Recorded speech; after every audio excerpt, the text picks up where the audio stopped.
Allez, bonsoir à tous. Nous allons ce soir répondre à une question très importante de la petite Camille. Si j'achète un cornet de glace avec 3 boules, en choisissant parmi 5 parfums différents sans prendre de boules du même parfum, combien de glaces différentes est-il possible de commander? Camille, 8 ans, Brie-Charensac.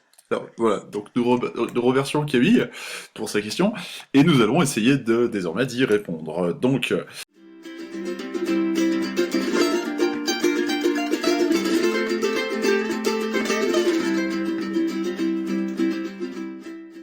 Alors, afin de répondre à la question, nous allons parler des goûts qui sont disponibles. Donc, premièrement, nous avons le citron, ensuite, nous avons la fraise, en bleu, nous avons, vous l'aurez deviné, la myrtille, le vert, c'est la menthe, et enfin, le chocolat. Donc, voici les 5 parfums qui sont disponibles.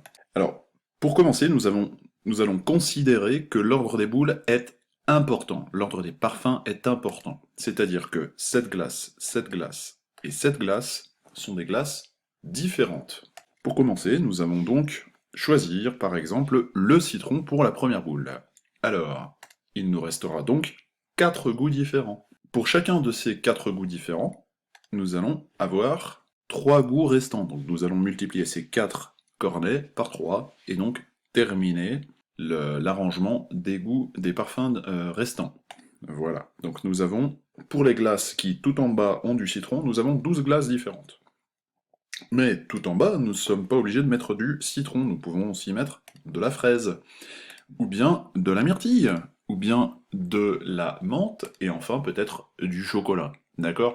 Donc nous avons 12 multiplié par 5 possibilités différentes, ce qui nous fait donc 5 x 4 x 3, 60 arrangements, 5 pour la première boule, 5 parfums différents pour la première boule, 4 parfums restants pour la deuxième boule, et enfin 3 parfums restants pour la dernière boule. 5 x 4 ça fait 20, 20 x 3 ça fait 60, nous avons donc 60 arrangements différents. Désormais, nous allons considérer les 3 commandes ci-dessous équivalentes.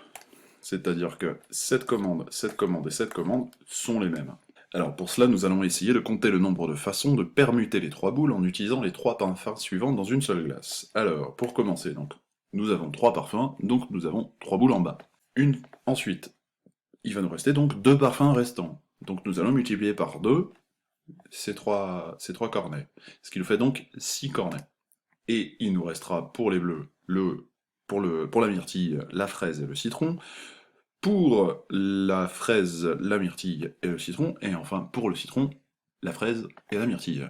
Et enfin pour la dernière, ce sera plutôt simple, puisqu'il ne reste plus qu'une seule possibilité, c'est-à-dire un seul parfum. Donc avec 3 parfums, le nombre de glaces de 3 boules que l'on peut faire est donc 3 x 2 x 1, c'est-à-dire 3 pour la première boule, 2 pour la deuxième boule, et un parfum restant pour la dernière, ce qui nous fait donc 6 permutations. Une fois qu'on a dit ça, nous allons pouvoir commencer à trier les 60 arrangements du départ. Donc par exemple ici, si on cherche les citrons fraises myrtilles, nous avons ici une citron fraise myrtille, et normalement nous en avons 5 autres, c'est-à-dire 6 en tout. C'est-à-dire ici nous en avons une, nous en avons aussi une ici, si on cherche bien on a celle-ci, ici nous avons celle-là, et enfin nous avons cette sixième. Donc nous avons ici les 6 combinaisons de 3 goûts parmi 5.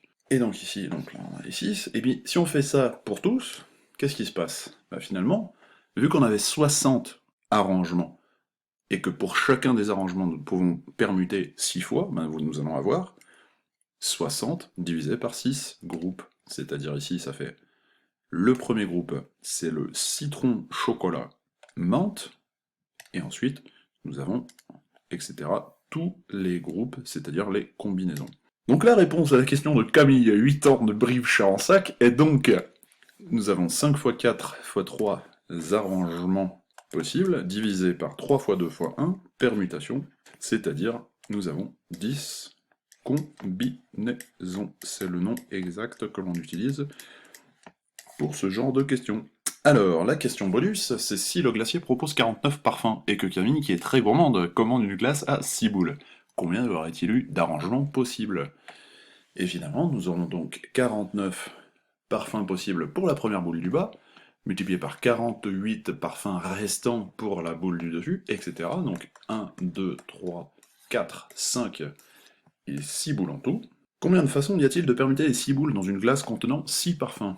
Eh bien, 6 possibilités pour la première, 5 pour la deuxième, 4 pour la troisième, la quatrième, la cinquième et la sixième, il n'en restera plus qu'un, effectivement. Et donc si on remplace les 49 parfums par 49 numéros dans une grille et qu'on remplace les 6 boules par 6 numéros cochés pour faire une grille de loto, combien existe-t-il de grilles différentes? Vous avez la réponse sous les yeux tout de suite. Évidemment, beaucoup trop. Ainsi, la conclusion, assez simple, je vous invite à arrêter de jouer au loto. Néanmoins, pensez quand même à laisser un pouce bleu ou un commentaire si la vidéo vous a plu et si vous a expliqué un petit peu les arrangements, les permutations, enfin les combinaisons. Vous pouvez aussi partager la vidéo si vous pensez qu'elle peut aider quelqu'un. En tout cas, je vous remercie d'avoir regardé jusque-là, je vous souhaite une très bonne soirée et je vous dis à bientôt.